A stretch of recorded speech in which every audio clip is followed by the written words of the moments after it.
Far beyond the edge of the Milky Way, in a region of space held together by old treaties and older fears, the Corveth Dominion ruled over 12,000 star systems. They had never lost a war. Not once, in over 3,000 years. Every species they had ever met had either bowed to them or been erased from the star charts. Their fleets were built from black metal that drank light. Their soldiers were bred for war from birth, and their leaders believed, with total certainty, that they were the strongest power in the galaxy. It was a listening post on the edge of Dominion space that first heard the signals. Radio waves, old and weak, drifting out from a small yellow star in a quiet corner of space nobody had bothered to map. The signals were strange. Music, voices, broadcasts about wars, about peace, about football games and elections and love songs. The analysts on the station did not know what to make of it at first. They flagged it as low priority and moved on. But one officer did not let it go. Her name was Vekri Solon, a young data analyst with sharp eyes and a habit of reading old reports nobody else wanted to read. She noticed something odd about the signals. Every time this species seemed to be at its weakest, it did not fall apart. It grew back stronger. 2 massive wars had nearly destroyed their homeworld a few centuries ago. Wars that killed tens of millions, and yet the species did not collapse. Instead, they built new nations, new alliances, and eventually stopped fighting each other almost entirely. They called it Earth. They called themselves humans. Vekri wrote a report. Nobody read it for 6 years. The Corveth Dominion did not work the way most people imagined an empire should work. It had no single ruler, no emperor sitting on a throne somewhere issuing commands. Instead, it was governed by the High Assembly, a council of the oldest and most accomplished members of Corveth society, beings who had lived for centuries, who had fought wars, built fleets, and conquered worlds long before most other species in the galaxy had learned to leave their own planets. The assembly moved slowly, deliberately, the way old and powerful things often do, confident that time itself was on their side. They had never needed to hurry. Nothing had ever forced them to. That confidence had been earned, in its own dark way. 3,000 years of unbroken victory does something to a civilization. It makes caution feel unnecessary. It makes questions feel like weakness. Officers who spoke too carefully about a possible threat were often seen as timid, and admirals who won quickly and completely were the ones who rose fastest through the ranks. The Dominion had built an entire military culture around the assumption that they would always win, because they always had. Vekri Solon understood this culture well enough to know that her report, sitting quietly in a low-priority queue, would likely never be read by anyone who mattered. She was not from a powerful family. She had no admiral for a parent, no war hero grandmother whose name opened doors. She was simply good at her job, sharp enough to notice patterns other analysts missed, and stubborn enough to keep writing reports even when nobody read them. She wrote a second report a year later, expanding on the first, this time focusing entirely on the strange resilience of the species calling itself human. She noted their wars, their diseases, their disasters, natural and self-made, and the way each time they seemed poised to destroy themselves. Something in their nature pulled them back from the edge instead. She noted, too, that this species had already begun sending crude probes and signals out into space, decades before they had any real way of knowing whether anyone was listening. It was, she wrote, either the mark of a species with no sense of danger at all, or a species that had decided long ago it would rather be found than hide forever. Neither possibility, she argued, was one the Dominion should ignore. That second report also went unread for years, filed away in an archive, alongside 1,000 other reports written by junior analysts across 100 worlds, most of which truly did not matter. It was only when a routine audit of frontier listening posts brought Vekri's name up as an officer overdue for reassignment that anyone with real authority even glanced at her file, and with it, her reports. It finally reached the desk of Grand Admiral Threx Calorum, the most decorated commander in the entire Dominion fleet, a warrior with silver skin and eyes like burning coals, a being who had conquered 11 worlds in his 300 years of service. He read the report twice. He was not impressed by the humans. He was impressed by how little the Dominion knew about them. "Send scouts," he ordered, quietly. "I want to know what this species is before we decide what to do with it." The scouts went out in small, cloaked vessels, invisible to human sensors, or so the Dominion believed. They orbited Earth for almost a full year, watching, recording, listening. What they found troubled them more than they expected. Humans were not united. They fought among themselves constantly, in politics, in business, in small wars scattered across their world. But they were also endlessly creative. They built machines that flew without engines, the Dominion understood. They wrote stories about invaders from space, long before they had ever seen one. And in those stories, humans always won. Every single time. It was strange. It was almost as if some part of the species had been preparing for this moment for 100 years, even without knowing an enemy existed. The scouts reported something else too. Roughly 40 years earlier, by human counting, a single Dominion probe had crashed on Earth by accident, damaged by a solar storm. The humans had found it. They had studied it in secret for over a decade, before anyone official even knew about it. And from that single piece of wreckage, human scientists had begun quietly building things nobody outside their world knew about. When Grand Admiral Calorum heard this, he did something rare. He asked for a full council session with the Dominion's ruling body, the High Assembly, made up of the eldest and most powerful members of Corveth society. They have already been studying us, Calorum told the Assembly, standing before a hologram of Earth that turned slowly above the chamber floor. Quietly, carefully. While we debated whether they were even worth watching, they were preparing. I do not know what they have built, but a species that reacts to danger by building in silence, instead of panicking, is a species we must deal with now, while we still can, or later, when it may be too late. Some of the Assembly laughed. Humans were still young, still primitive by Dominion standards, still flying between their own planets in slow, clumsy ships. What threat could they possibly be?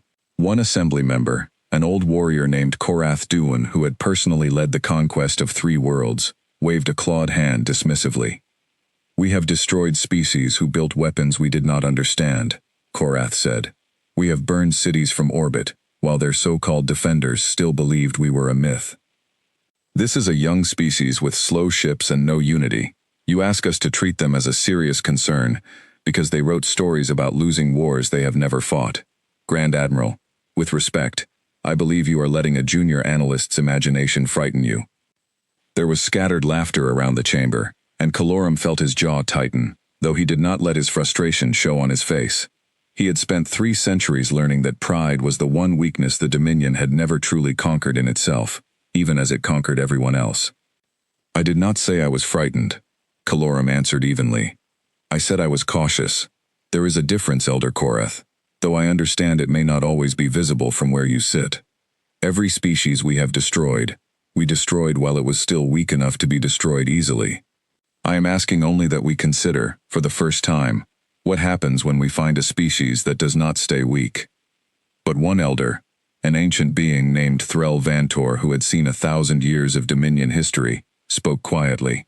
"Every species we have ever destroyed," she said, "we destroyed while they were still young. We have never once let a species grow up.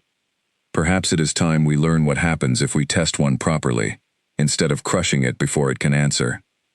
The Assembly debated for weeks. In the end, they made their decision. They would not destroy Earth outright. That would prove nothing. Instead, they would send their strongest fleet, the First Fang, 200 warships strong, led personally by Grand Admiral Calorum, aboard his flagship, the Voice of Judgment. They would demand human surrender. If the humans refused, the fleet would take their capital city and prove, once and for all, that no young species could stand against the Dominion. It was meant to be a lesson, a public one. The Dominion wanted every species watching to see exactly what happened to those who thought they could grow strong enough to resist. News of the coming fleet reached Earth 11 days before the humans expected it to arrive, thanks to a network of hidden sensors humanity had built at the very edge of their solar system. Sensors built using pieces of that same crashed probe from 40 years before. The United Earth Coalition, the single government that now spoke for almost all of humanity, gathered its leaders in an underground command center beneath the Rocky Mountains. At the head of the table sat a woman named Elena Voss. She was not a politician, she was an admiral, the highest-ranking officer in the United Earth Coalition's small but growing space fleet. She had gray eyes and gray hair despite being only 43 years old, the kind of gray that came from stress rather than age. She had spent the last 15 years of her life preparing for exactly this moment, and now that it had come, she felt strangely calm. 200 ships, said the Secretary General, a tired old man named Julian Marsh, reading from the reports in front of him. 200 warships, each one larger than anything we have ever built. Admiral, what is our fleet strength? 41 combat vessels currently active, Voss answered, none of them capable of standing against a single Dominion warship in a straight fight. The room went quiet. Someone at the far end of the table put their head in their hands. A representative from the European bloc, a sharp-featured woman named Anka Voller, leaned forward with barely controlled panic in her voice. 41 ships against 200 is not a battle, Admiral. It is a massacre waiting to happen. We should be talking about evacuation plans, shelters, anything that gives our people a chance to survive what's coming, not fantasies about defending an indefensible position. There is nowhere on Earth 200 Dominion warships cannot reach, Ms. Voller, Voss said quietly. There is no shelter deep enough, no bunker strong enough. If that fleet decides to bombard this planet from orbit, the way their own history suggests they are capable of doing, evacuation buys us nothing, except a slower death for those left behind, and a lot of frightened people crowded into places that were never built to hold them. Our only real chance was always going to come from meeting this fleet before it reaches home soil, not from running from it once it arrives. A representative from the Pacific Coalition, an older man named Kenji Watanabe, who had sat on the Coalition's Defense Council since its founding, spoke up next. Admiral Voss, I have read the classified files on the Valkyrie project. I know what it cost to build her, and I know how much faith you have placed in 15 years of secret research. But faith is not the same as proof. Can you truly stand here and tell this council that one ship, however advanced, can face 200 without simply dying alongside everyone who believed in her? Voss met his eyes without flinching. No, she said. I cannot promise you that, Mr. Watanabe, and I will not stand here and lie to this council to make an impossible situation feel comfortable. What I can tell you is that our entire combined fleet, thrown together in one desperate final stand, offers worse odds than the Valkyrie alone, because our other ships would do nothing but die in the first exchange, while she was built from the very beginning to survive exactly this kind of fight. If we are going to lose, I would rather lose in a way that teaches us something, and teaches the galaxy something, than lose in a way that leaves nothing behind at all. Then what do you suggest? Marsh asked. Surrender? Evacuation? No, Voss said. We send the Valkyrie. There was a pause. Several officials exchanged confused looks. One ship? Marsh said. Admiral, I understand you have faith in that project, but one ship against 200 is not a defense. It is a funeral. Voss did not flinch. With respect, sir, you do not understand what the Valkyrie is. None of you do. Not fully, because most of what she can do has never been shown to anyone outside the project. We built her from the ground up, using everything we learned from the wreck we found 40 years ago, plus 15 years of our own research on top of it. She is not a bigger gun. She is a different kind of ship entirely. If we send our whole fleet against them, we lose everything in one battle, and Earth is defenseless. If we send the Valkyrie alone, we lose nothing we cannot afford to lose, and we learn exactly what the Dominion is capable of. And if I am right about what she can do, we do more than that. We send a message. What message? Marsh asked. Voss looked at the star map hovering over the table, at the 200 red markers crawling slowly toward the solar system's edge. That we are not what they think we are, she said. The decision was made that night. It was not easy, and it was not unanimous. Many in the coalition wanted to gather every ship humanity had, even the old and the outdated, and throw them all at the Dominion fleet together, hoping that numbers alone might buy time for evacuation. Voss argued against this for hours. A single overwhelming defeat of the entire human fleet would leave nothing behind and prove nothing except that humanity could die bravely. She wanted more than a brave death. She wanted a demonstration. In the end, the Secretary General gave her the order she wanted, though his voice shook when he said it. Send your ship, Admiral. God help us all if you are wrong about her.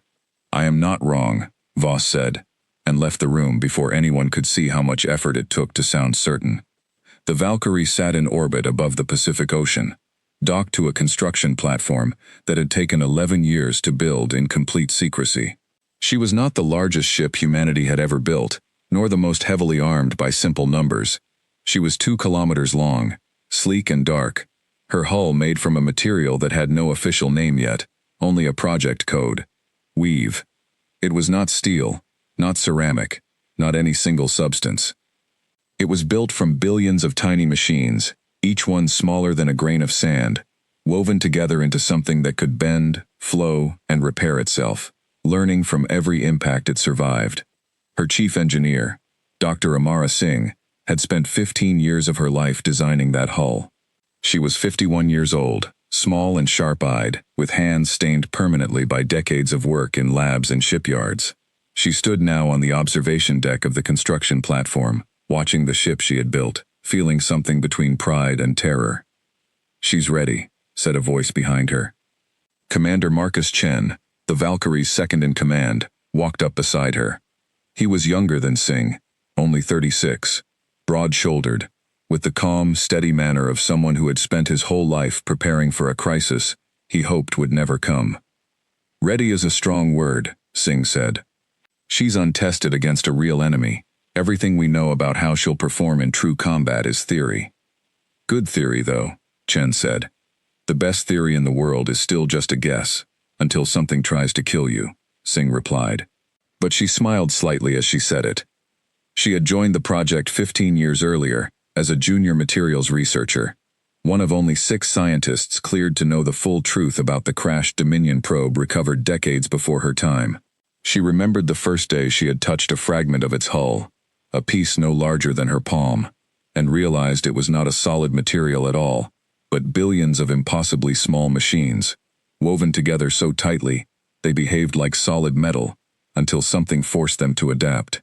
It had taken her research team nearly 6 years just to understand how the fragment worked, and another 4 to build a version of it large enough to matter, refined and improved with human engineering the Dominion themselves had probably never considered. "You built something they can't even imagine exists," Chen said, watching her study the ship. "That has to count for something." "It counts for a lot, right up until the moment 100 warships open fire at once," Singh said. "After that, it only matters if the maths held up, and Marcus, I have run those numbers so many times I could recite them in my sleep, and there is always a version of the fight where the maths does not hold." "There's also a version where it does," Chen said. Singh looked at him for a long moment, then back at the ship, dark and waiting against the stars. "Let's hope today is that version." Inside the ship, deep in her core systems, an artificial intelligence quietly ran diagnostics for the 10,000th time that day. Her name was Athena, and she had been built alongside the Valkyrie herself, learning the ship's every system as it was constructed piece by piece. Athena did not have a body, only a calm, clear voice that spoke through every speaker on board. She had run 12 million simulated battles against theoretical Dominion fleets during her development. In 400,000 of those simulations, the Valkyrie had survived. It was not a number that filled anyone with total confidence, but it was better than 0, and it was the best odds humanity had. Admiral Voss arrived at the platform an hour before departure, dressed in her flight uniform, carrying nothing but a small data pad and a photograph of her daughter, who was 12 years old, and staying with relatives in New Zealand, far from any coastal city that might become a target. She met with the crew in the main briefing room, 42 men and women who had trained together for the last 3 years without ever quite knowing what they were training for. Most of them had guessed it would come to this eventually. None of them had expected it to come so soon. "I will not pretend this is a fair fight," Voss told them. "It is not. They outnumber us 200 to 1. Their technology, in most areas, is more advanced than ours. If you are afraid, that is the correct response. I am afraid too." She paused, letting the silence sit in the room. "But we did not build this ship to win a fair fight. We built her because we knew, someday, an unfair fight would find us anyway, and when it did, we wanted to be ready with something nobody else in the galaxy had ever seen. Today, we find out if 15 years of work was enough. I cannot promise you we will win.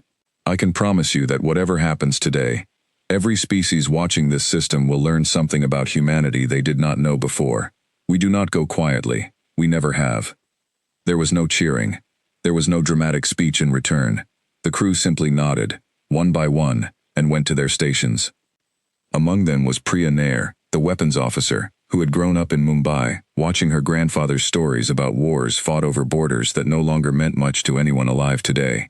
She had joined the coalition fleet at 19, drawn by a strange, quiet certainty that something larger than old human conflicts was coming, long before she had any real reason to believe it. She sat now at her console, running through targeting calibrations for the 100th time, hands steady even though her heart was not. Beside her sat Diego Reyes, the communications officer, barely 26 years old, the youngest member of the senior bridge crew. He had been recruited straight out of a signals intelligence program specifically for his gift with languages and patterns, a skill that had proven unexpectedly vital when the project team began the slow, careful work of decoding fragments of Dominion computer language recovered from the crashed probe. He had spent more hours than anyone alive, studying a language built by a species he had never met, and he still felt a strange thrill every time he thought about the fact that today, for the first time, he might actually speak to one of them directly. Commander Marcus Chen made his way down the row of stations before taking his own seat beside Voss, resting a hand briefly on Nair's shoulder as he passed. "Steady hands," he said quietly. "Always," she answered, not looking up from her console. The Valkyrie undocked from the platform with a low, steady hum that vibrated through every deck, and for a long moment, nobody on the bridge spoke at all, watching through the forward viewport as the construction platform, and with it 15 years of secret human effort, fell slowly behind them.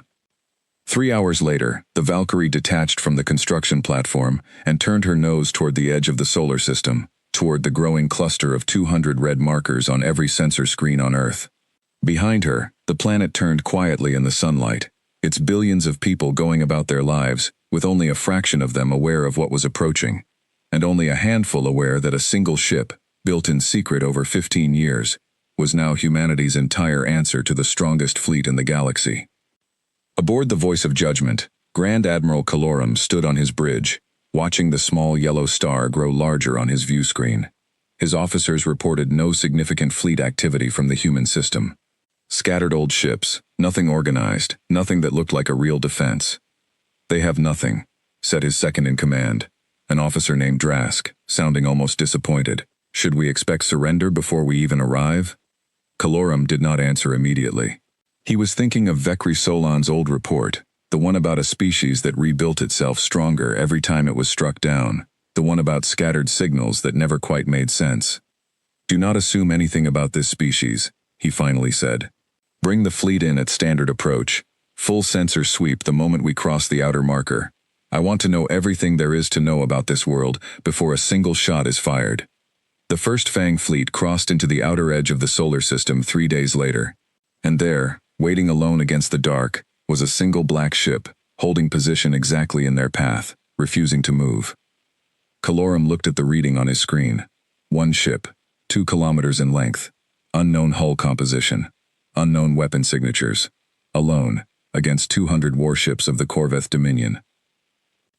He almost laughed. Almost. "Send the challenge," he said instead. "Let us hear what they have to say before we destroy them." The challenge signal reached the Valkyrie less than a minute after the Dominion fleet crossed the outer marker. It came through on every frequency humanity used, as if the Dominion wanted to make sure nobody on Earth missed it. Athena translated it instantly, her calm voice filling the bridge. "This is Grand Admiral Threx Kalorum, of the Corveth Dominion, commanding the First Fang Fleet. You stand in the path of a power older and stronger than anything your species has ever known. Withdraw your vessel, and prepare your world for peaceful submission, or be destroyed along with it. You have 1 hour to answer." Commander Chen looked at Voss. "Feels like something out of an old movie." "They mean every word of it," Voss said. She had spent years preparing for the possibility of exactly this moment, imagining what an alien fleet might say when it finally arrived, and yet hearing the actual words still sent a cold ripple through her chest. There was something deeply unsettling about a voice from another world speaking her own language back to her with such total, casual confidence, as though her entire species were a formality to be dealt with before moving on to more important business. She turned to her communications officer, a young man named Diego Reyes who had barely slept in 3 days. His hands hovered over his console, and for just a moment, his composure cracked. "Admiral, that's really them. I've spent 4 years learning to read fragments of their language off a broken probe, and now they're just talking to us, directly, like it's nothing." "To them, it probably is nothing," Voss said, "which is exactly why our answer matters more than they'll expect it to. Send our answer." "Keep it short," Reyes typed quickly, and a moment later, the Dominion fleet received a single short message from the lone black ship blocking their path. "This is Admiral Elena Voss of the United Earth Coalition. This is our home. We are not leaving, and we are not surrendering it. If you want it, you will have to take it from us." On the bridge of the Voice of Judgment, Calorum read the translated message twice. Around him, several of his officers laughed. One ship, refusing to move, daring to answer a Grand Admiral of the Dominion as if it were an equal power. It was almost insulting in how small it was. "Confidence," Drask said, "or stupidity. Perhaps this species cannot tell the difference." Calorum said nothing. He was still thinking about the strange, unexplainable pattern in the old reports. A species that grew stronger every time it was struck down. He thought, too, of Vekri Solan, the young analyst who had written those reports, now serving somewhere on the fringes of Dominion space, likely unaware that her careful, ignored warnings were the reason he had insisted on a full sensor sweep before committing his fleet to anything. He had requested she be transferred to his flagship as an intelligence advisor before the fleet departed, but the request had been buried in bureaucracy, the way careful things so often were within an institution built around swift, decisive action, rather than patient study. He regretted that now, standing on his bridge, watching a single human ship refuse to move out of the path of 200 warships, as though it belonged there. "Grand Admiral?" Drask prompted, waiting for a response to his earlier comment about confidence or stupidity. "Perhaps neither," Calorum said finally. "Perhaps it is simply certainty. A species does not build a ship like that without believing, at some level, that it has a real chance of surviving what comes next. I would like to know why they believe that, before I decide how seriously to take it." "Send the Talon Squadron," he ordered finally. 12 ships. "Destroy that vessel and clear our path. I want it done cleanly, so the humans understand exactly what waits for the rest of them if they resist." 12 Dominion warships broke away from the main fleet and accelerated toward the Valkyrie, their weapons already charging, black hulls gleaming faintly under the distant light of the sun. Each one was larger than the Valkyrie, built from thick-plated armor, designed to withstand direct hits from weapons far more powerful than anything humanity was believed to possess. Aboard the Valkyrie, Athena's voice remained perfectly steady as she reported the incoming ships. 12 vessels, closing at attack speed, estimated time to weapons range, 4 minutes. "Well," Chen said, gripping the edge of his console, "here we go." Voss stood at the center of the bridge, watching the icons crawl closer on the main display. Every simulation Athena had run over the last 3 years included scenarios exactly like this one. A probing attack meant to test the ship before the main fleet committed. She had expected it. She had planned for it. That did not make the next few minutes any less terrifying. "Athena, status on the weave hull? Full integrity. All active nodes responding within normal parameters. I recommend passive stealth posture until the enemy squadron commits to an attack vector, Admiral." "Do it."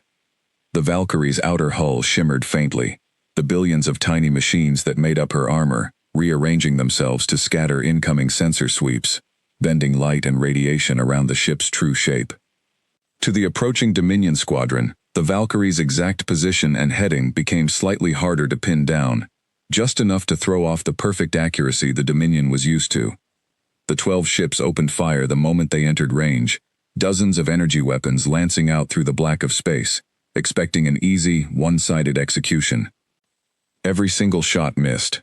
Not by luck. Athena had spent the last 4 minutes calculating exactly how Dominion targeting systems worked, based on decades-old data recovered from the crashed probe, refined with real-time sensor readings from the approaching squadron itself. She used that knowledge to guide the Valkyrie through a series of micro-adjustments so small and so precise that no human pilot could have managed them by hand, sliding the ship sideways through the enemy's firing solution again and again. On the Dominion ships, confusion turned quickly to alarm. Their weapons officers adjusted targeting, fired again, and missed again. It should have been impossible. Dominion targeting systems had a success rate above 98% against known enemy vessels. Against this single, strange ship, they were currently at 0. Aboard the lead ship of the Talon Squadron, a young weapons officer named Fessick stared at his console in growing disbelief, recalibrating his targeting array for the third time in under a minute. "Sir, our tracking systems are reporting normal function. The targeting solutions are correct. The shots are simply not connecting." "Then fire more," his captain snapped. A proud veteran named Orvek who had never once failed to strike a target he had properly locked onto. "Every weapon we have. Saturate the area around their position, if you cannot hit the ship directly." The squadron opened up with everything they had, weapons fire filling the space around the Valkyrie in a dense web of energy, enough that no ordinary vessel could have hoped to avoid every single shot through maneuvering alone. But Athena was not maneuvering blindly.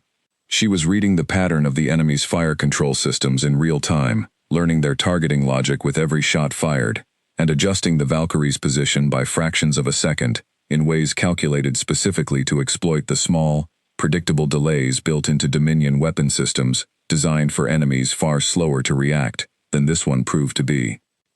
"Return fire," Voss ordered. The Valkyrie's main weapons were unlike anything the Dominion had ever encountered. A set of rail-driven kinetic cannons that fired dense metal slugs at speeds close to a significant fraction of light itself, paired with a smaller array of directed energy weapons for closer engagements. Where Dominion weapons burned and melted armor, the Valkyrie's kinetic rounds simply punched straight through it. The first shot took the lead Dominion ship directly through its engine core.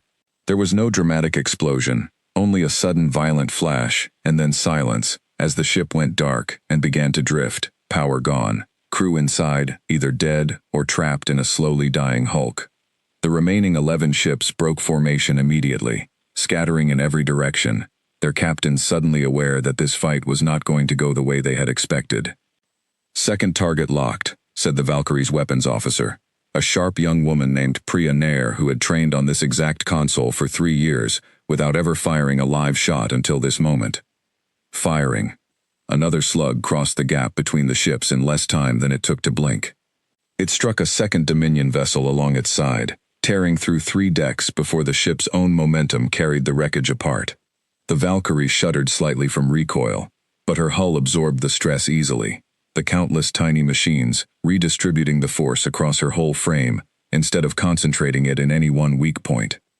Aboard one of the surviving Dominion ships, a young captain named Solvek stared at his sensors in disbelief. 2 ships gone in under a minute, against a single enemy vessel that should not have existed.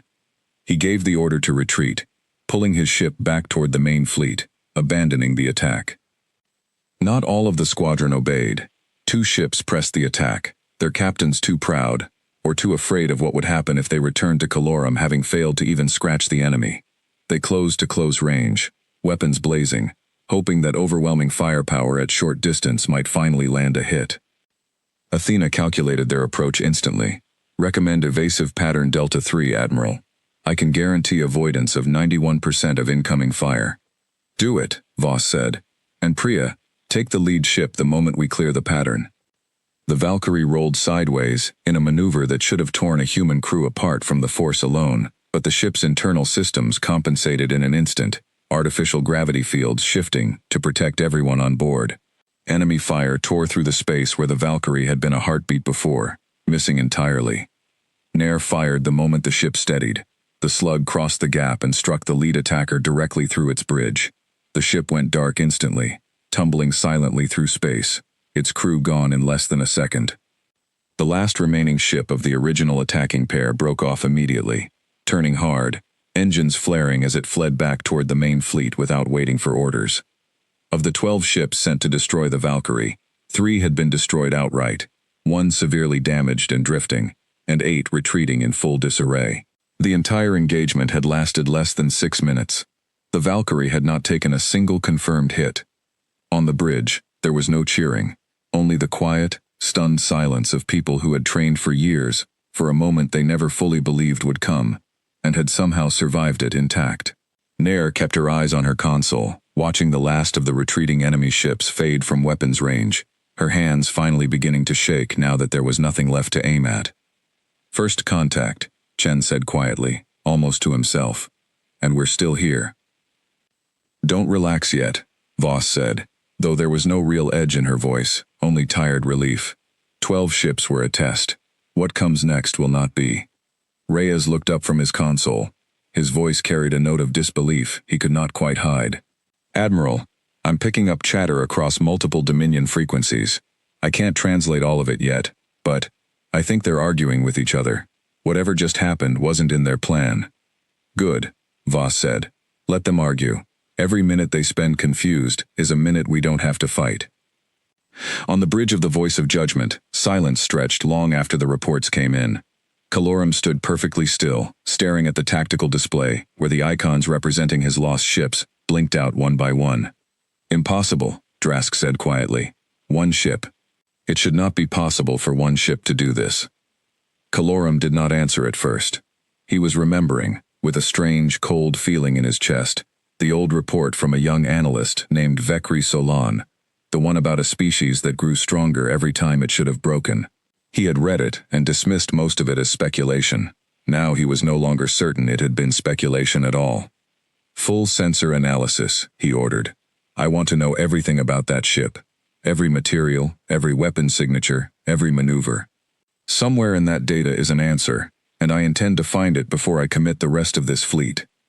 The analysis took nearly 2 hours. What came back troubled Calorum more than the battle itself had. The ship's hull composition matched nothing in the Dominion's records, not fully. Its weapons operated on principles that were simple in theory, kinetic slugs accelerated to extreme velocity, but executed with a precision that should not have been achievable without perfect knowledge of Dominion targeting countermeasures.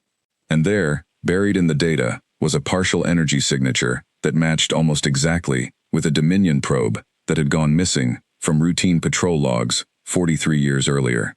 "They found our probe," Calorum said quietly, almost to himself. "The one lost to the solar storm. They found it, and they built this from what they learned." He remembered the incident now, pulling the old record from memory rather than the ship's archive.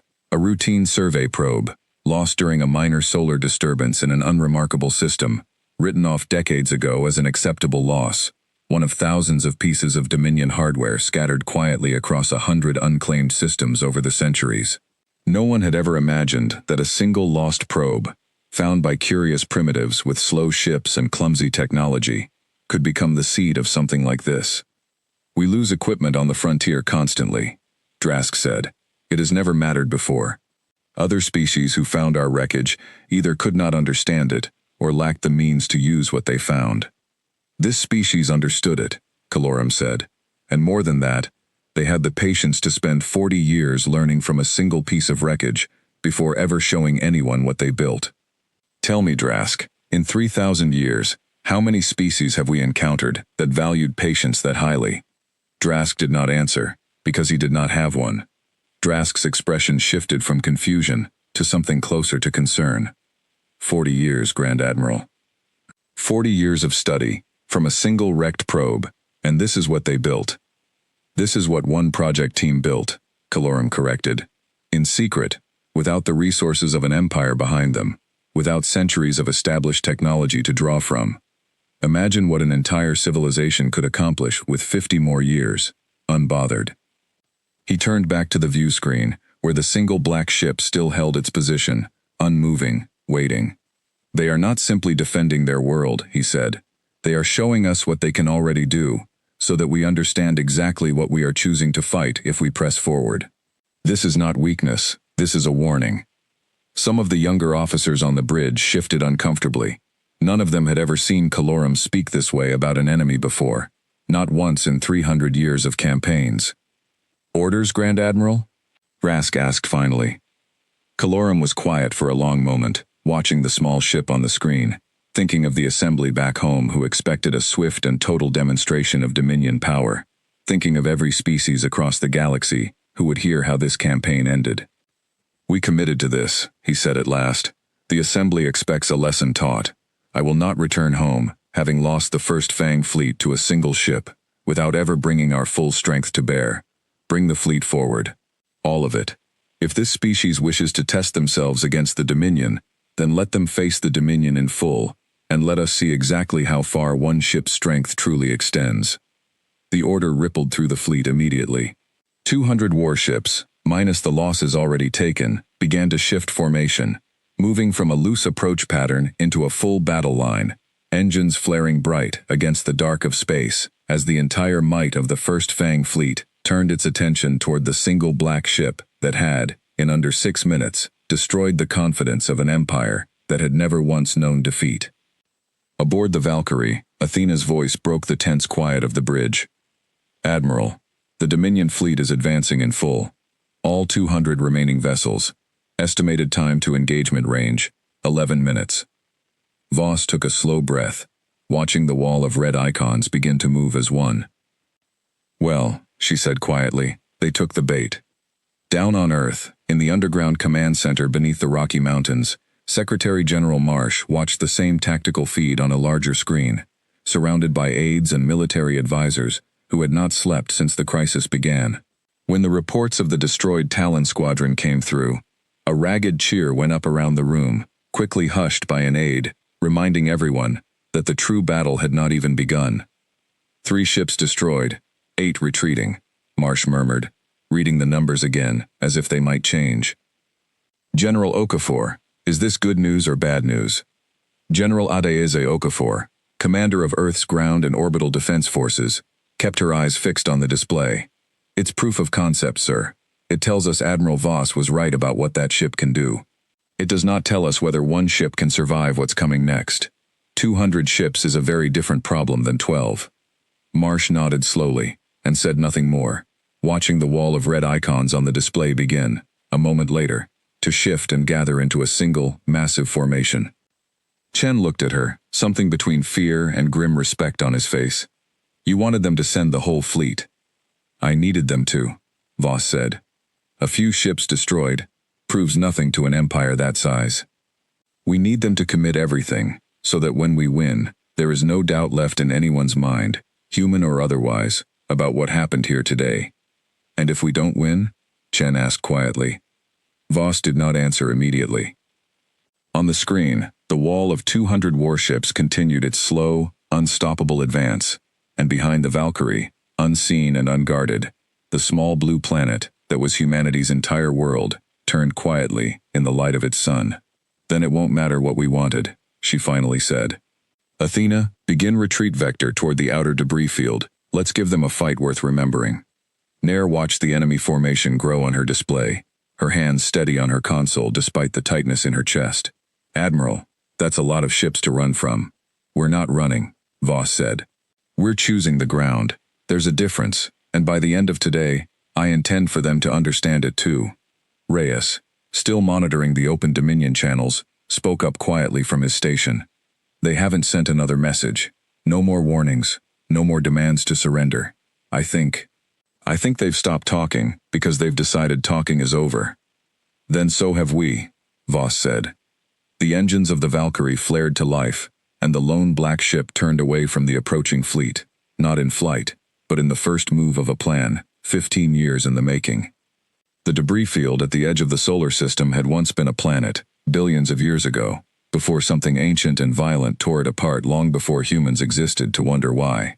What remained was a wide, scattered belt of broken rock and ice, drifting slowly around the sun in a ring, nearly 1,000,000 kilometers across. Human astronomers had mapped it in detail decades earlier, back when the greatest threat to a spacecraft was a stray meteor, not an invasion fleet. Admiral Voss had studied those maps for 3 years, waiting for a reason to use them. Voss had first visited that debris field, in a manner of speaking, as a lieutenant, fresh out of flight school, running routine survey patrols through the outer solar system, in ships far less impressive than the one she now commanded. She remembered how empty it had felt back then, just rock and ice drifting silently around a distant sun, of no interest to anyone, except the handful of scientists who studied its age and origin. She had never imagined, in those early years, that the field's twisting canyons and scattered debris would one day become the single most important piece of terrain in the story of her species. The Valkyrie slipped into the outer edge of the field, just as the Dominion fleet crossed the halfway point of its approach. Athena guided the ship carefully, between the largest chunks of rock, close enough to use them as cover, far enough to avoid actual collision. "Athena, run me the numbers one more time," Voss said. "I want to hear it out loud before we commit." "The debris field spans approximately 900,000 kilometers at its widest point," Athena said. "Sensor return within the field is degraded by roughly 60% due to mineral interference and scattered ice reflections, which should reduce the effectiveness of Dominion long-range targeting considerably. Based on their demonstrated tactical patterns during the first engagement, I calculate an 83% probability that Grand Admiral Calorum will choose to divide his forces in order to surround, rather than pursue directly into unfamiliar terrain. And if he doesn't divide? Then this plan becomes considerably more dangerous, Admiral. I would remind you that 15 years of preparation reduced uncertainty. It did not eliminate it." "Noted," Voss said. "Let's hope the Grand Admiral is as predictable as 3,000 years of unbroken victory tends to make people." "They will not follow blindly into terrain like this," Calorum said from the bridge of the Voice of Judgment, watching the human ship vanish among the drifting rocks on his display. "It is exactly the kind of trap a smaller force would set." "Then we go around," Drask suggested. "No," Calorum said. "If we go around, we lose track of them entirely, and I will not report to the Assembly that we allowed a single vessel to hide from the whole of the First Fang fleet. Split the fleet into 3 approach groups. We surround the field and close in from multiple directions. Wherever they run into one of us." It was, by Dominion standards, the correct decision. 200 ships divided cleanly into 3 groups of roughly 65, moving to encircle the debris field from 3 separate angles, cutting off any obvious escape route. It was exactly the kind of overwhelming methodical tactic that had crushed 11 other species before humanity. It was also exactly what Voss had hoped they would do. "They're splitting up," Chen reported, watching the enemy formations shift on the display. 3 groups, converging from different angles. "Good," Voss said. "Athena, time until the first group enters the field?" 14 minutes at current approach speed, Admiral. Then we have 14 minutes to finish setting the table."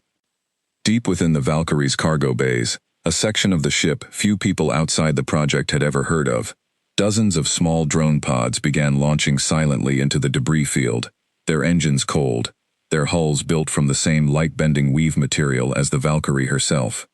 Each pod was barely larger than a family car, nearly invisible against the backdrop of drifting rock, and each one carried a single purpose: to wait and to listen. "Deployment complete," Athena reported.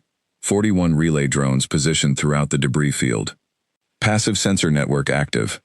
Reyes watched the sensor returns from the drones populate slowly across his console, small green markers spreading through the debris field like seeds scattered across dark soil. "No indication the Dominion fleet has detected the deployment." "And the others?" Voss asked. 12 heavy charge drones positioned along the projected convergence points of all 3 enemy groups, based on their current headings. Detonation yield calculated to maximize disruption to Dominion shielding systems without risking catastrophic destabilization of the debris field itself. Chen glanced at Voss. "You're not just hiding in the rocks, you're rigging the whole field." 15 years is a long time to plan one battle, Voss said. "Might as well use every minute of it." The first Dominion group entered the debris field 7 minutes later, moving cautiously, sensors sweeping constantly for any sign of the human ship. Their captain, a seasoned officer named Threlgo, had fought in border skirmishes for over a century and knew better than to rush blindly into unfamiliar terrain, no matter how confident the Grand Admiral seemed about the fleet's overwhelming advantage. Threlgo had earned his rank the hard way, rising through the ranks not through noble birth, but through a long career of careful, methodical victories against smaller frontier threats, the kind of officer who checked every reading twice before committing his ships to anything. He did not share the easy confidence some of his fellow captains felt about this campaign. He had read the reports on the destroyed Talon Squadron just like everyone else, and unlike many of his peers, he had taken them seriously. "Sweep pattern Gamma," he ordered his sensor officer. "Slow and thorough. I would rather take an extra hour than walk this group into whatever destroyed 12 of our ships in 6 minutes." "Sensor contact," his weapons officer reported suddenly. "Faint energy signature. Bearing 217. Human vessel? Unclear. Signature is weak, possibly a decoy. It was, in fact, exactly that. A small decoy drone that Athena had activated deliberately, broadcasting a signature just strong enough to draw attention, without revealing the Valkyrie's actual position. Threlgo's group shifted course toward it, exactly as the human ship's calculations had predicted, moving directly into the range of the first cluster of heavy charge drones. The detonation, when it came, was not designed to destroy ships outright. It was designed to overload shielding systems across a wide area, all at once, a burst of focused energy, calibrated precisely to the frequencies Dominion shields used, based on decades of data recovered from the crashed probe and refined during years of quiet research. Every ship within the blast radius felt its shields flicker and drop for several critical seconds. It was in those seconds that the Valkyrie struck. She emerged from behind a fragment of rock nearly the size of a small moon, weapons already firing, targeting the ships whose shields had just failed. 3 kinetic slugs crossed the gap in the same instant, each one finding a ship with no defense left to stop it. 2 Dominion vessels went dark immediately, their hulls torn open by the impact.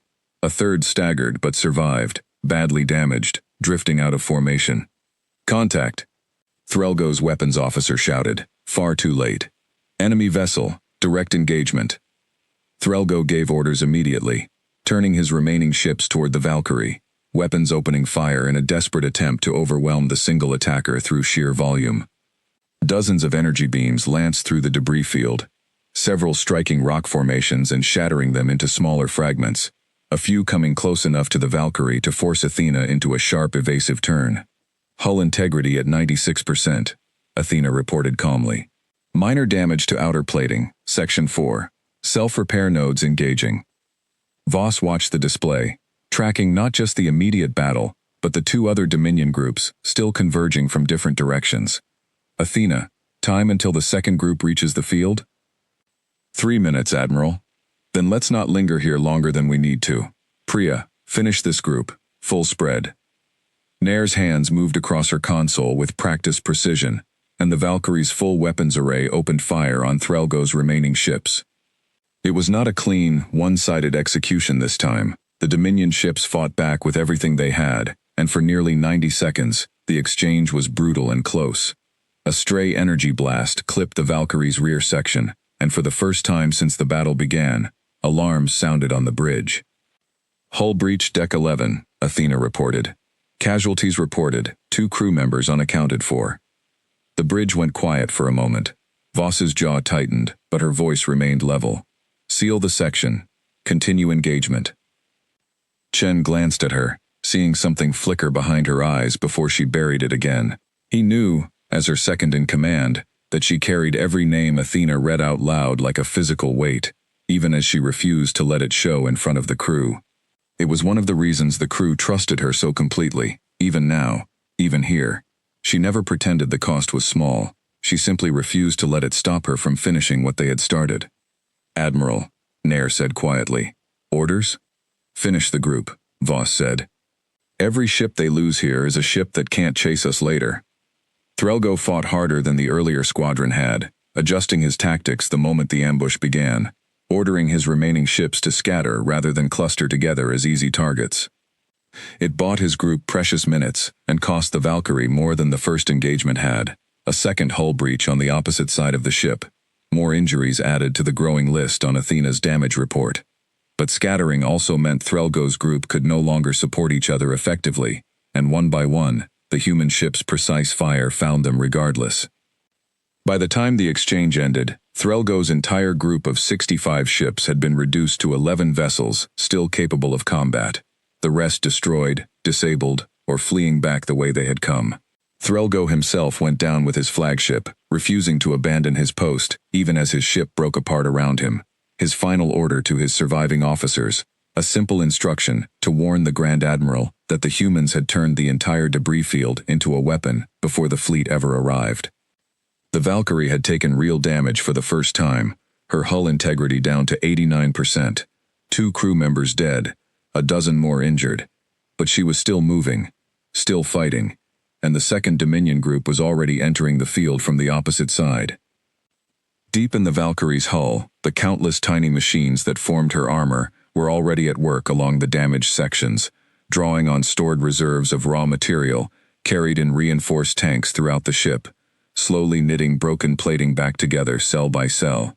It was not fast enough to erase the damage entirely, not in the middle of a battle, but it was fast enough to keep the ship functional, sealing the worst breaches and rerouting power away from ruined systems toward the ones that still mattered.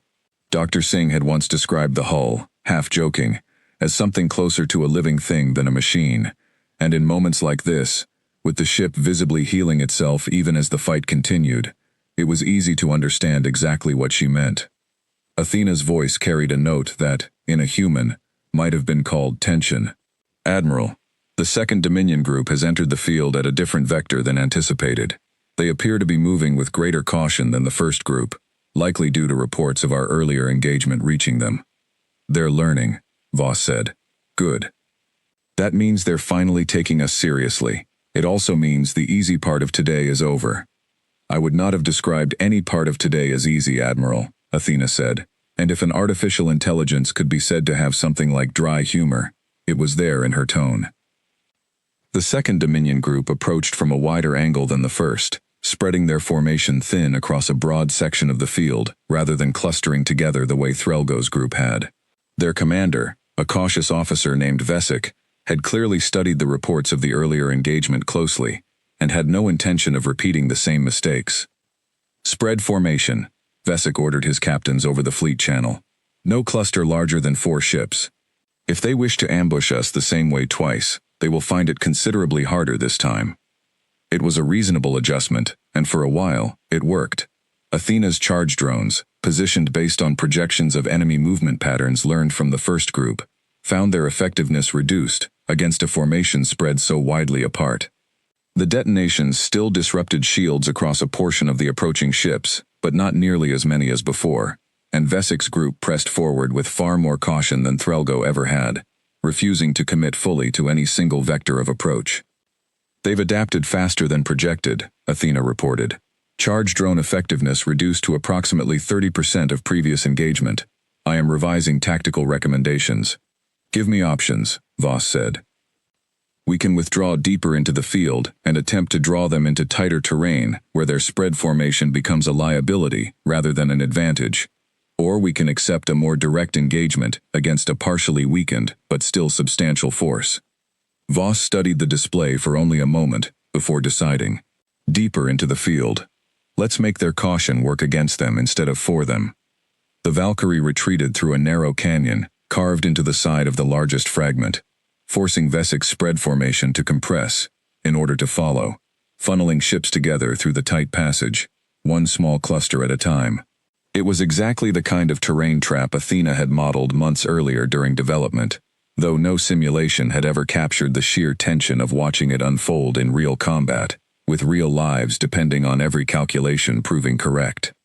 Vesic, to his credit, hesitated at the mouth of the canyon, sensing the danger even without fully understanding its shape. "Hold formation," he ordered. "We do not follow them into a corridor we cannot see the end of." For several long minutes, neither side moved, the Valkyrie waiting deeper within the canyon, Vesic's ships holding position at its entrance, neither commander willing to make the first costly mistake. It was Reyes, who finally caught the shift in the enemy's communications. "Admiral, I'm picking up a priority signal from the main fleet.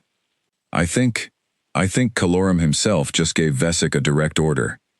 Moments later, Vesic's ships began moving forward again, compressed tightly together as they entered the narrow passage, clearly acting under orders from someone unwilling to let caution stall the advance any longer. "Grand Admiral Kalorum does not have patience for a standoff," Voss said quietly. "Good, Athena. The moment they're fully committed to the canyon, close the passage behind them." Explosive charges placed along the canyon walls during the earlier drone deployment detonated in sequence, collapsing loosened rock and ice across the narrow exit behind Vesic's compressed formation, trapping his ships within a corridor too tight to maneuver freely and too enclosed to easily retreat.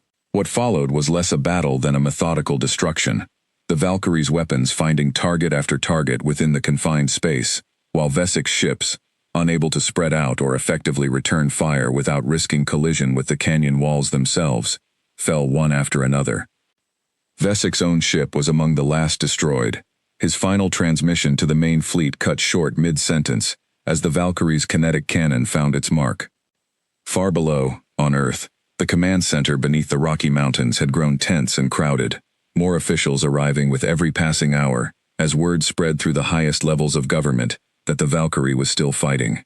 General Okafor stood before the main display, watching the debris field engagement unfold in fragments, delayed by the distance the signals had to travel. Two enemy groups reduced to a fraction of their strength, she reported to Marsh, but the fleet has recombined. They're no longer splitting their forces. That is not good news for us, sir. It means they've adapted. Can she survive a fight against all of them combined? Marsh asked. Okafor did not answer right away. Admiral Voss believed she could. We built everything on that belief. All we can do now is trust the plan and wait. Aboard the Voice of Judgment, Kalorum watched the reports come in with a growing, cold understanding. An entire group of his fleet, gutted in under 15 minutes, by a single ship using terrain and traps his officers should have anticipated but had not.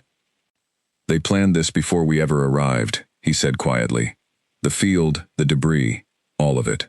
They knew we would split our forces to surround them, and they built their entire strategy around exactly that decision.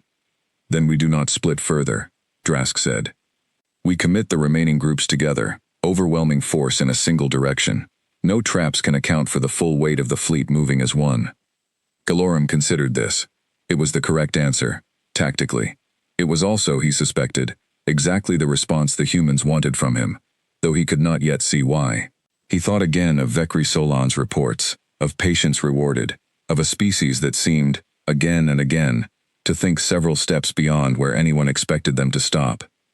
Drask, he said slowly, when we combine our forces, we lose the ability to surround them from multiple directions. We become one large, slow target instead of many smaller, faster ones. Do you not find that concerning? I find losing another 65 ships more concerning, Grand Admiral, Drask said. We cannot keep testing their defenses piece by piece and hope for a different outcome each time. At some point, overwhelming force must simply be overwhelming force. Kalorum was quiet for a long moment, weighing the tension between two options that both felt, in different ways, like walking further into a trap someone else had built.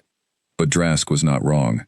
The fleet could not continue bleeding ships in small, isolated groups, hoping that eventually one group would simply overpower the enemy through numbers alone before the numbers ran out. Do it, he said finally, because there was no better option remaining. All remaining ships, converge on the human vessel's last known position. No more caution, no more spreading thin. We end this now. The order combined the two remaining Dominion groups into a single overwhelming force of over 120 ships, moving together into the heart of the debris field, weapons ready, sensors sweeping every fragment of rock for any sign of the enemy.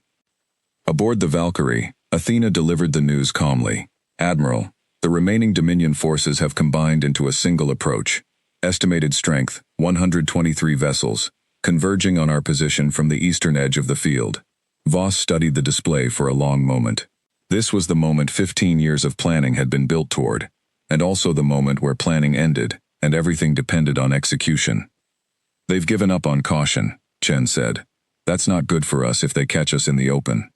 They've given up on splitting their forces, Voss corrected, which means every ship they have left is now moving together, in one place, at one time.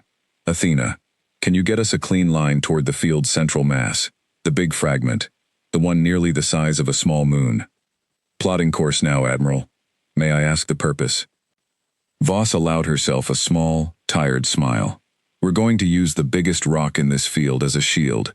Let their whole fleet chase us around it, and burn every remaining heavy charge drone we planted, the moment they're bunched up tight enough to matter. After that, it comes down to whether the ship you and Dr. Singh built for us can survive what happens when 120 enemy warships all decide to open fire on us at once.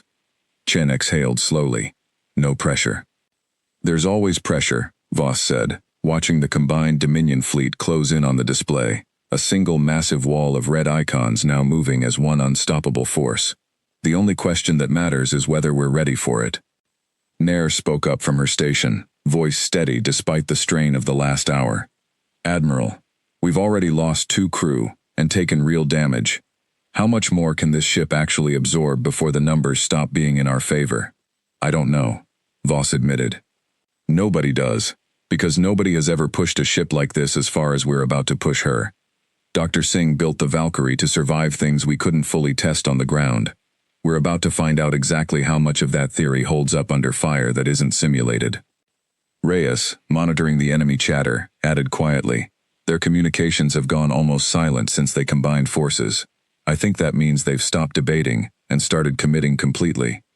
"Then so do we," Voss said. "Course plotted," Athena reported. "Engaging." The Valkyrie's engines flared bright against the dark, and the lone human ship turned to meet the full, combined strength of the Dominion fleet, moving straight into the heart of the coming storm. The great fragment of rock at the heart of the debris field was nearly 400 kilometers across, a broken piece of some ancient world, pitted with craters and split by deep canyons where ice had melted and refrozen over billions of years. The Valkyrie approached it fast, engines burning bright, with 123 Dominion warships closing the distance behind her like a wall of dark metal sweeping across the stars. Word of Vesik's destruction had already reached the remaining Dominion fleet, spreading through the ranks faster than any official report could contain it. Whatever confidence had carried the fleet into the debris field an hour earlier had been replaced by something closer to grim determination, captains no longer expecting an easy victory, but pressing forward regardless, bound by duty, and by the simple fact that retreat was not a word the Dominion fleet had ever needed to use before today. Inside the Valkyrie, the strain of the last hour was visible on every face on the bridge. Nair's uniform was stained with sweat, her eyes red from staring at targeting displays without rest. Reyes had long since stopped translating every fragment of enemy chatter, and was simply flagging anything urgent, too exhausted to do more. Even Chen, usually the calmest presence on the bridge, gripped the edge of his console with white knuckles as the full weight of the combined Dominion fleet bore down on their position. "They're not slowing down," Chen said, watching the enemy formation grow on the display. "They're committing everything." "That's what we needed," Voss said. "Athena, position us along the northern ridgeline. Keep the fragment between us and the main body of their fleet as long as possible." "Course adjusted, Admiral. I estimate we can maintain partial cover for approximately 90 seconds before the enemy formation spreads wide enough to flank our position from both sides." 90 seconds is enough," Voss said. "Priya, status on the remaining charge drones?" 6 left in the field, positioned along the ridge and the eastern canyon, Nair reported.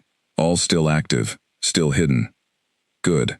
Athena, the moment their main mass crosses the ridgeline, detonate everything we have left, all 6, simultaneous." "Understood, Admiral." "Their leading elements will be within range in approximately 60 seconds.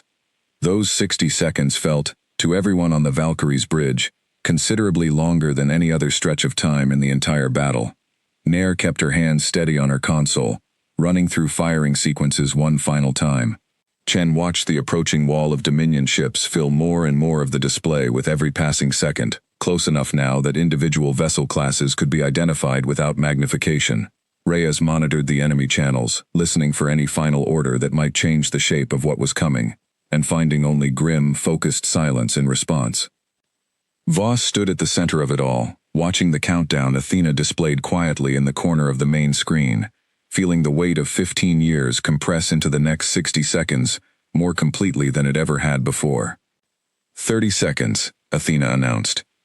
"Steady," Voss said, though the word was as much for herself as for the crew. 10 seconds. Their leading elements are crossing the ridgeline now. Aboard the Voice of Judgment, Grand Admiral Kalorum watched the human ship duck behind the great fragment of rock, and for the first time in the entire engagement, he felt something close to genuine respect mixed with his frustration. "They are using the terrain like a weapon," he said quietly. "Every rock, every shadow, planned for." He thought back to the reports of Threlgo's final stand, of a captain who had known better than to charge in blindly, and had still lost his entire group to a plan built years before he had ever set foot on his own bridge. Kalorum had led fleets across 100 campaigns, and never once had he faced an enemy who seemed to have already fought this exact battle 1,000 times in preparation, long before a single shot was fired for real. "Grand Admiral," Drask said.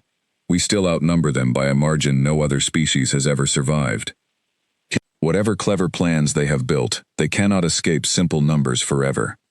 Perhaps not, Calorum said, but numbers alone did not save Threlgo's group, or the group before it. I begin to wonder, Drask, whether we are fighting the ship in front of us, or the 15 years of preparation behind it. Orders, Grand Admiral? Drask asked. Spread the formation wide the moment we cross the ridge, Calorum said. Do not let them use that fragment as cover for more than a few seconds. Surround it from every angle. There is nowhere left for them to run once we are past this point. The order went out, and the massive combined fleet began spreading as it approached the ridge, ships peeling off to the left and right in a wide arc designed to encircle the fragment entirely, cutting off any possible line of retreat. It was, again, the correct tactical decision. It was also exactly the moment Voss had been waiting for. They're spreading wide, Chen reported. Crossing the ridge now. Athena, Voss said, detonate. The 6 remaining charge drones fired simultaneously, their combined burst of focused energy sweeping across nearly 40 ships at once, overloading shield systems throughout the leading edge of the Dominion formation in a single coordinated strike. Unlike the earlier ambush, this time the Valkyrie did not wait in hiding to strike the weakened ships one at a time. Instead, she burst out from behind the fragment at full speed, weapons already firing, driving straight into the heart of the disoriented fleet. It was, by any reasonable measure, an insane move. One ship, driving directly into the center of over 100 enemy vessels. But Athena's calculations had accounted for exactly this moment, the brief window where dozens of Dominion ships would be without shields at once, clustered close enough together that the Valkyrie's weapons could strike multiple targets in rapid succession before the fleet could properly respond. Kinetic slugs tore through 4 ships in the first 10 seconds alone. The Valkyrie's directed energy weapons carved through the shieldless hulls of 3 more, each strike precise, each one aimed at engines or weapon systems rather than simply trying to destroy the ships outright, crippling as many vessels as possible rather than spending time finishing each one completely. On the bridge, Nair moved through targeting solutions faster than she had ever trained for, her console lighting up with new contacts, almost faster than she could process them. Athena, feeding her prioritized targets in real time, based on which ships posed the greatest threat if left functional. There was no time to think in complete sentences anymore, only time to act, fire, adjust, and fire again, trusting that 15 years of preparation had built a ship capable of keeping pace with a battle unfolding faster than any human mind alone could track. Multiple confirmed hits, Athena reported. Enemy formation cohesion breaking down. I am detecting confusion in their communications traffic, consistent with a loss of centralized coordination among the affected vessels. They're inside our formation. Drask shouted, watching ships fall dark across the tactical display faster than reports could keep up with the losses. Grand Admiral, they've turned our own encirclement against us. We cannot fire freely without risking hitting our own vessels. Calorum's eyes narrowed, watching the chaos unfold. It was true. With the Valkyrie moving fast and close among his own scattered ships, many of his vessels could not open fire without risking friendly fire in the confusion, forcing captains to hesitate at exactly the moment speed mattered most. Several of his younger officers looked to him for guidance, waiting for the kind of swift, decisive order that had defined his 3 centuries of command. Calorum felt the pressure of their attention even as he studied the tactical display, trying to find some pattern in the chaos that might offer a cleaner solution than simply absorbing losses until the human ship ran out of targets. Grand Admiral, one junior officer said, should we withdraw the outer ships to open firing lanes? No, Calorum said. If we withdraw now, we simply hand them more room to maneuver freely among us. Hold position. Concentrate fire from the outer ring only. Ships without a clear line of fire, hold position and do not shoot blindly. I will not lose more ships to our own weapons out of panic. The order helped, but it came seconds too late to prevent further losses. By the time the Dominion fleet regained enough coordination to fire safely, the Valkyrie had already destroyed or crippled 11 more ships, weaving through the confused, scattered formation like something far smaller and faster than her actual size should have allowed. But the cost was mounting. As the outer ring of Dominion ships finally found clear lines of fire, The Valkyrie began taking real damage for the first time in the entire battle. A concentrated volley from 6 ships firing together struck her port side, tearing through the outer layers of her weave hull, before the self-repairing nodes could adapt fast enough to fully absorb the impact. Hull integrity down to 61%, Athena reported, her voice still calm despite the numbers. Multiple system failures reported on decks 6 through 9. Casualties confirmed. The impact threw Reyes half out of his seat, and he caught himself against his console, blood running from a cut above his eyebrow where he had struck the edge of his display. He did not stop working, wiping the blood away with his sleeve and returning his attention to the enemy channels, still listening for anything that might matter. "Keep moving," Voss ordered, gripping the edge of her console as the ship shuddered under another impact. "Athena, get us clear of the main cluster before they box us in completely." "Attempting evasive course, Admiral. I must inform you, our maneuverability has decreased by approximately 18% due to structural damage."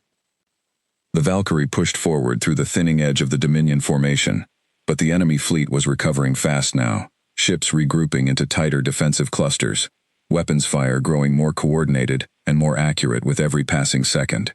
What had begun as a devastating surprise strike was slowly turning into a desperate fight for survival. "Admiral," Chen said, voice tight, "if we keep pushing forward, we're going to run straight into the fleet's main concentration near the flagship. If we turn back, we're exposed to the ships we already passed." Nair looked up from her console briefly. "Whatever we decide, Admiral, decide it fast. I'm reading at least 30 ships regrouping to cut off our retreat path if we hesitate much longer." Voss studied the display for a long, tense moment. There, at the heart of the reforming Dominion formation, sat the voice of judgment itself, Calorum's flagship, easily the largest and most heavily armed vessel in the entire fleet, surrounded by a tight defensive screen of nearly 20 escort ships. She thought back to every simulation Athena had run over 3 years of development, the countless variations of this exact moment, the choice between a costly retreat and an even costlier advance. In nearly every scenario where the Valkyrie survived to the end, the deciding factor had been the same: removing the enemy's central command before attrition wore the ship down completely. Theory had always suggested this moment would come. Living through it felt entirely different from any simulation. "Athena," Voss said slowly, "what's our remaining weapon capacity?" "Kinetic cannon reserves at 43%, directed energy systems at 61%. I must note, Admiral, that a direct engagement with the enemy flagship's defensive screen carries an extremely high probability of catastrophic damage to this vessel." "I know," Voss said. "What's the probability if we don't engage it, and instead try to retreat through the fleet we already broke apart?" There was a brief pause as Athena processed the calculation.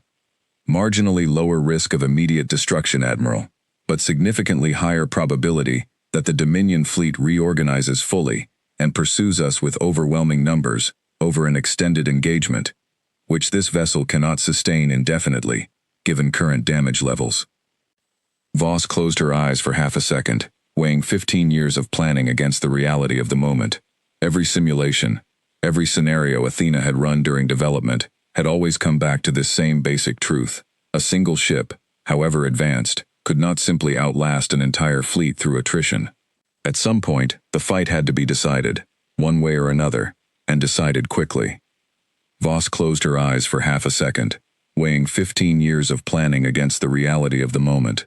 Every simulation, every scenario Athena had run during development, had always come back to this same basic truth: a single ship, however advanced, could not simply outlast an entire fleet through attrition. At some point, the fight had to be decided, one way or another, and decided quickly. She opened her eyes again, looking around the bridge at the faces of the people who had trusted her with 15 years of secret work and, now, with their lives. Chen watched her steadily, waiting. Nair's hands hovered over her console, ready. Reyes, blood still drying above his eyebrow, gave her a small, tired nod. "We go for the flagship," she said finally. "If Calorum falls, or if the voice of judgment is destroyed, there's a real chance the rest of this fleet breaks and retreats, rather than continue fighting without central command. It's the only path I see that ends this battle, instead of just prolonging it." Nair spoke up, her voice hoarse but steady. "Admiral, If we're doing this, I want to make sure everyone understands there's no clean way back from it. Once we commit to the flagship, we're not going to have the power reserves left for a second attempt if it fails. I understand that, Priya, Voss said. I'm not asking anyone to pretend otherwise. But sitting here weighing safer options isn't going to make this fleet go away. At some point, the only way through is through. Chen nodded slowly, understanding the weight of what she was choosing. Then let's make it count. Athena, plot a direct course through the weakest section of their defensive screen. Priya, prepare full weapons for a single, concentrated strike the moment we're in range. We're not going to get more than one real chance at this. The Valkyrie turned, damaged but still moving, and drove directly toward the heart of the Dominion fleet, toward the voice of judgment itself, cutting through the reforming battle lines with everything her crew and her strange, learning hull had left to give. Aboard the voice of judgment, Kalorum watched the human ship's course correct directly toward his own position, and understood immediately what was happening. They are coming for the flagship, he said, something close to genuine admiration creeping into his voice despite the danger. A desperate move, or a brilliant one. Shall I order full retreat, Grand Admiral? Drask asked, tension clear in his voice. We can withdraw the flagship to the rear of the fleet, and let the escort screen handle the engagement. Kalorum was silent for a long moment, watching the small, battered black ship cutting through his fleet's defenses, refusing to stop despite everything that had already been thrown against it. He thought of Elder Korath's dismissive laughter back in the assembly chamber, of 3,000 years of victories that had never once required a Grand Admiral to consider retreating from a single enemy vessel. He thought, too, of Vekri Solan, still stationed somewhere on the frontier, who had tried to warn everyone that this species did not behave the way easy prey was supposed to behave. Every instinct built from centuries of unbroken success told him to withdraw, to preserve the flagship, and let the numbers of his remaining fleet grind the human ship down, eventually, however long that took. But some quieter, more honest part of him understood that if he ran now, if the voice of judgment turned and fled from a single wounded enemy vessel, the story that spread across the galaxy would not be one of caution. It would be a story of a Dominion flagship running from a human ship, and no fleet, no matter how large, could easily undo the damage a story like that would do to 3,000 years of carefully built reputation. He glanced at Drask and at the younger officers around the bridge, watching him for a decision, and understood that whatever he chose in the next few moments would be remembered far longer than either of them likely realized. Perhaps as long as the Dominion itself endured. Far below on Earth, the command center beneath the Rocky Mountains had gone almost silent, every screen showing the same delayed, fragmented reports of the Valkyrie, driving deeper into the heart of the enemy fleet. Secretary General Marsh stood with his hands pressed flat against the edge of the display table, watching the icon representing his species-only warship close the distance toward the largest, most dangerous vessel in the entire Dominion formation. She's going after their flagship, General Okafor said quietly, disbelief and something like awe mixing in her voice. Voss is actually going after their flagship. Can she survive that? Marsh asked. Okafor did not answer. Nobody in the room had an answer to give him. No, he said finally. 3,000 years, Drask. 3,000 years. And the Dominion has never once retreated from a battle we chose to fight. I will not be the first Grand Admiral in our history to run from a single wounded ship, no matter how remarkable it has proven itself to be. Hold position. Bring every escort ship to bear. If they wish to end this battle here, then let us end it, and let the galaxy see how it truly ends. The order held, and the voice of judgment remained in place, its escort screen tightening into a final defensive formation, as the Valkyrie, battered and burning but still driving forward, closed the last of the distance between two commanders, who had, in the space of a single day, come to understand exactly how dangerous the other truly was. Aboard the Valkyrie, Voss watched the flagship grow larger on her display, its escort ships forming a tight, desperate wall between her and the largest vessel in the entire Dominion fleet. She thought of her daughter in New Zealand, of the photograph tucked into her uniform pocket, of 15 years spent building toward a moment she had never truly believed she would live to see through to its end. Athena, she said quietly, give it to me straight. What are our odds? Difficult to calculate precisely given current damage levels, Admiral, Athena answered. I would estimate our probability of success at slightly better than even, assuming the crew performs at the level demonstrated throughout the rest of this engagement. Slightly better than even, Chen repeated. I'll take those odds over anything the Coalition Council would have given us this morning. So will I, Voss said, and gave the order to close the final distance. The escort ships surrounding the Voice of Judgment opened fire the moment the Valkyrie came within range, a concentrated wall of weapons fire meeting the battered human vessel head-on. Athena guided the ship through the opening exchange, with everything her damaged systems still had left to give, the countless tiny machines of the weave hull working overtime to absorb and redirect impacts that would have torn a lesser ship apart in seconds. On the bridge, the crew braced themselves as best they could, knowing that whatever happened in the next few minutes would decide everything, one way or another, for their ship, for their crew, and for the world they had left behind them. The Valkyrie cut through the last line of escort ships 30 seconds later, her hull scarred and burning in places, her crew running on nothing but training and adrenaline.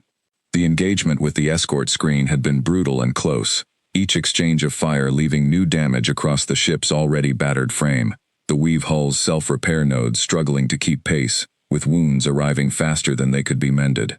Athena's voice remained steady, even as damage reports scrolled faster than anyone could fully absorb. Hull integrity at 44%, she reported. We are within firing range of the Voice of Judgment. Escort screen has been reduced to 6 active vessels, directly protecting the flagship. 6 ships between us and Calorum, Chen said. That's better than 20. It's still 6 too many if they concentrate fire on us at this range, Voss said. Priya, target the escort ships first. Clear us a path. Athena, hold this heading no matter what. Nair's hands moved fast across her console, and the Valkyrie's remaining weapons opened fire on the tight cluster of escort ships surrounding the Dominion flagship. 2 went dark in the first exchange, their shields overwhelmed by concentrated kinetic strikes. A third staggered, badly damaged, drifting out of formation. But the remaining 3 fought back hard, their combined fire tearing new wounds into the Valkyrie's already battered hull. Hull integrity at 31%, Athena reported. Multiple system failures. I am detecting instability in the primary power core, Admiral. How long until critical failure? Voss asked, her voice tight but controlled. Unknown, but I would not recommend sustained combat beyond the next several minutes. Then we finish this in the next several minutes, Voss said. Priya, clear those last 3 ships. The exchange that followed was the fiercest of the entire battle.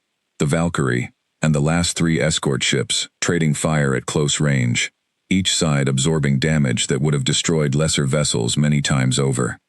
Nair's console flickered twice as power fluctuated across the ship, and she muttered a quiet curse under her breath before forcing her focus back to her targeting solutions, refusing to let exhaustion cost the crew a single wasted shot. In the end, it was the Valkyrie's strange, self-repairing hull that made the difference, absorbing and redistributing impacts that would have crippled a normal ship outright, buying just enough time for Nair to land 3 final, precise strikes that silenced the last of the escort screen. For a moment, silence settled over the bridge, broken only by the quiet hum of failing systems and the ragged breathing of a crew pushed past every limit they had trained for. Chen looked at the tactical display, at the open path now stretching between the Valkyrie and the Dominion flagship, and felt a strange mixture of dread and something close to disbelief that they had actually come this far. The path to the Voice of Judgment stood open, he murmured, almost to himself, before catching himself and speaking properly. Admiral, we're clear. Nothing left between us and them.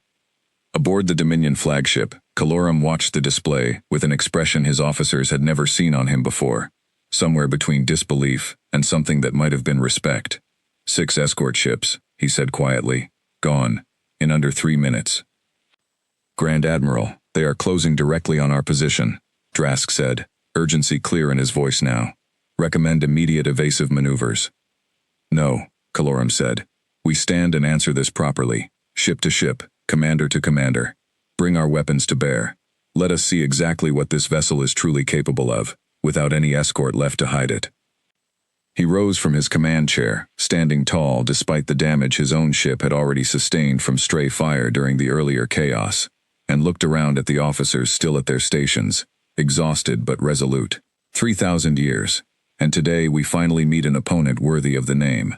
Whatever happens next, let it be said, the Dominion did not run from it. Drask, though clearly uneasy, gave the order, and every remaining weapon system aboard the Voice of Judgment powered up in unison. The great flagship's arsenal, larger and more varied than an entire squadron of lesser ships combined, turning to bear on the small, battered vessel, closing the final distance toward them. The two ships closed the final distance between them, the massive Voice of Judgment and the small, battered Valkyrie, each one bringing every remaining weapon system to bear on the other, in what both crews understood, without needing to be told, was the final exchange of the battle. "Admiral," Athena said, her voice calm, despite the strain evident in every damage report scrolling across the bridge. "The flagship's weapons output exceeds anything we have faced today. A direct, prolonged exchange carries a very high probability of this vessel's destruction." "I know," Voss said. "That's why we're not doing this the direct way. Athena, do you still have targeting data on the flagship's power core, from the analysis we ran on Dominion ship designs?" "Affirmative, Admiral. Their power core architecture appears consistent with standard Dominion design, located at the ship's central axis, protected by their heaviest armor." "Heaviest armor doesn't mean strongest point," Voss said. "It just means they've never had to test it against something that could actually punch through. Priya, I need everything we have left in the kinetic cannons. One single combined shot, aimed directly at their central axis. Athena, calculate the exact firing solution. We only get one chance at this before our own systems give out." "Calculating now," Athena said. There was a pause, longer than any before it in the entire battle. "Solution found, Admiral. I must warn you, diverting this much remaining power into a single shot will leave this vessel with almost nothing left for defense afterward, regardless of the outcome." "Understood," Voss said. "Do it anyway." Nair's hands hovered over her console as the ship's remaining power reserves began funneling into the kinetic cannons, warning lights flickering across every station on the bridge, as systems throughout the Valkyrie sacrificed their own reserves to feed the coming shot. Reyes watched the enemy flagship's own weapons charging in response, the massive vessel's full arsenal preparing to unleash everything it had in the same instant. "Both ships are about to fire everything they have," Chen said quietly. "This is it." "This is it," Voss agreed. The Valkyrie's kinetic cannons drew every remaining reserve of power the ship had left, channeling it into a single, massive combined shot, unlike anything fired during the entire battle. A slug of dense metal accelerated to a velocity that pushed the ship's systems to their absolute limit. Calorum saw the power spike on his sensors an instant before the shot fired, and understood, in that final second, exactly what the humans intended. "Evasive," he began, but the order came too late. The shot crossed the remaining distance between the two ships in less than a heartbeat, striking the Voice of Judgment exactly where Athena had calculated, tearing through the flagship's heaviest armor and driving deep into the protected core at the center of the ship. The resulting overload rippled outward through the flagship's systems, power conduits failing in a chain reaction that spread faster than any damage control team could contain. The Voice of Judgment did not explode outright. Instead, its lights dimmed, its engines fell silent, and the great ship drifted, dark and powerless, adrift among the wreckage of the battle it had once commanded so completely. Aboard the Valkyrie, alarms blared across every station, as the ship's own systems buckled under the strain of the shot they had just fired. "Power reserves critical," Athena reported, her voice for the first time carrying something that sounded almost like strain. "All non-essential systems have been taken offline automatically, to preserve life support. I am detecting no immediate hostile fire directed at this vessel." Chen let out a breath he had not realized he was holding. "Did it work? Admiral, did we get them?" "Confirmed," Athena said. "The Voice of Judgment has lost all primary power. Their weapon systems, engines, and shields are offline." On the bridge, nobody cheered. There was too much damage, too many names on the casualty list, too much exhaustion in every limb for anything as simple as celebration. But Voss allowed herself, finally, a small, tired breath of relief, watching the great Dominion flagship go dark on her display. On the bridge, Calorum was thrown from his command chair by the force of the impact, but survived, along with most of his senior officers, the ship's emergency systems barely managing to keep the crew alive, even as every major system beyond life support failed completely. Across the remaining Dominion fleet, the sudden loss of the flagship, the very heart of their command structure, sent a wave of confusion and fear through every remaining ship. Without Calorum's direct orders, without the central coordination the fleet had relied on throughout the entire engagement, captains across the battered formation began making individual decisions, and almost universally, those decisions were to retreat. "They're breaking off," Chen said, watching the remaining Dominion ships scatter away from the battle, no longer moving as a coordinated force, but as dozens of individual vessels fleeing in every direction.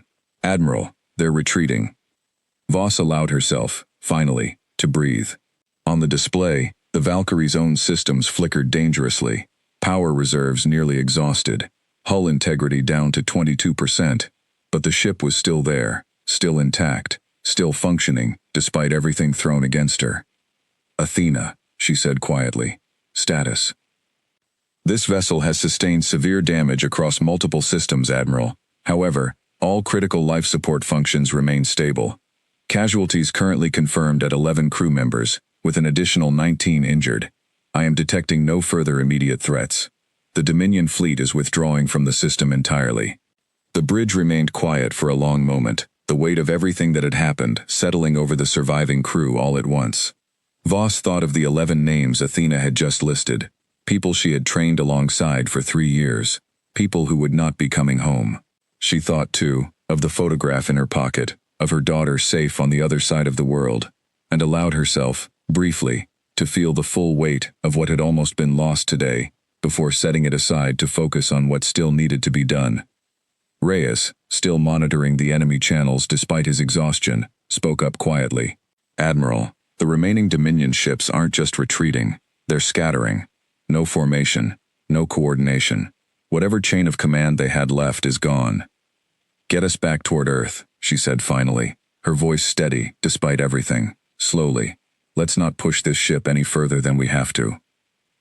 Aboard the drifting wreck of the Voice of Judgment, Grand Admiral Calorum sat in the wreckage of his own command deck, watching through a cracked viewport as his fleet scattered away from the battlefield, fleeing a single ship that had, against every possible expectation, defeated the greatest force his empire had ever assembled. "Grand Admiral," Drask said quietly, kneeling beside him amid the damage, "what do we tell the Assembly?" Calorum was silent for a long moment, thinking of Vekri Solan's old report, the one nobody had wanted to read, the one that had, in the end, proven entirely correct. "We tell them the truth," he said finally. "That we sent our strongest fleet to test a young species we believed we understood, and we learned instead that we understood nothing about them at all. We tell them that Earth is no longer a world to be conquered, but a power to be respected, and that whatever comes next between our peoples, it will not be decided on our terms alone." News of the battle reached Earth's surface within hours, spreading first through official government channels, and then, impossible to fully contain, through every news network and household on the planet. Humanity had faced the strongest fleet the galaxy had ever sent against them, and humanity, against every reasonable expectation, had won. In cities across every continent, people gathered in streets and public squares, watching the same grainy, delayed footage of the battle, replayed over and over on massive public screens. Footage relayed painstakingly from the Valkyrie's own sensor logs, once she was close enough for a clean transmission. Children who had grown up hearing whispered rumors of secret projects and strange lights in the sky, now watched footage of an actual alien fleet, defeated by a ship built by their own species in complete secrecy. In Mumbai, in Lagos, in Sao Paulo, in every corner of the world that had once felt divided by old borders and older grudges, people found themselves, for a few strange days, united by nothing more complicated than shared relief and shared awe. The celebrations that followed were tempered by grief for those who had been lost, but they were celebrations all the same. The first time in human history that the entire species, briefly, felt like a single people who had faced something greater than themselves and endured it together.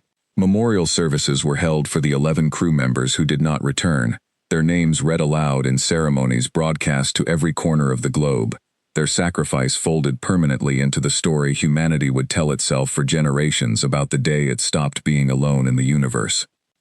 The Valkyrie returned to Earth orbit 6 days later, her hull scarred but stable, escorted by a fleet of small repair vessels that met her at the edge of the solar system.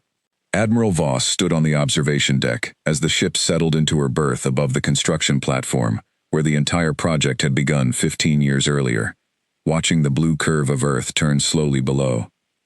Dr. Amara Singh met her there, exhaustion and relief written plainly across her face. "She held together," Singh said quietly, looking at the ship's scarred hull. "Barely, but she held." 15 years of work, Voss said. "I'd say that's a fair result." Word of the battle did not stay contained to Earth for long. Across the wider galaxy, among species who had long lived in fear of the Corveth Dominion's unbroken record of conquest, news spread quickly of a small, young world that had faced the Dominion's strongest fleet and sent it home broken. Some species reached out cautiously, curious about this new power that had emerged seemingly from nowhere. Others watched carefully from a distance, uncertain what humanity's rise might mean for the balance of power across known space. Within the Dominion itself, the defeat sparked fierce debate. Some among the High Assembly demanded a larger fleet be sent immediately, to erase the embarrassment and finish what the First Fang had failed to complete. Elder Korath Dune, the same voice who had once laughed off Kalorum's early warnings, now argued loudest of all for immediate retaliation, insisting that any delay would only give the humans more time to grow stronger still, exactly as their strange history seemed to suggest they always did. Others, including the elder Threl Vantor, argued for caution, for observation, for the slow and careful work of understanding a species that had proven far more dangerous than anyone had believed possible. "We have spent 3,000 years conquering species who could not answer us," Vantor told the assembly quietly. "Perhaps it is time we learn what it means to deal with one who can." Grand Admiral Kalorum, recovering from his injuries, gave his own report to the assembly in person, and his words carried weight, precisely because everyone present knew he was not a commander given to exaggeration or fear. "We did not fight a weak species that got lucky," he told them. "We fought a species that spent decades quietly preparing for a threat they knew, eventually, would come. If we return with a larger fleet, we should expect they will meet us with something larger still. I recommend, for the first time in 3,000 years, that the Dominion consider speaking with an enemy, instead of simply destroying one." The assembly did not reach a final decision that day, nor in the weeks that followed. Reports of the battle spread through Dominion space regardless, whispered among crews on distant frontier stations, discussed in hushed tones by officers who had spent their entire careers believing the Dominion could never truly be tested. For the first time in the Dominion's long history, the question of whether to negotiate instead of conquer was seriously debated, and that alone marked a change no one could have predicted before the battle at Earth's edge. On Earth, life slowly returned to something like normal, though nothing would ever be quite the same again. The United Earth Coalition began, cautiously, to expand its fleet, no longer building in complete secrecy but openly, knowing now that the rest of the galaxy was watching. The Valkyrie herself was repaired and refitted, her crew honored, her damaged sections rebuilt stronger than before with lessons learned in battle.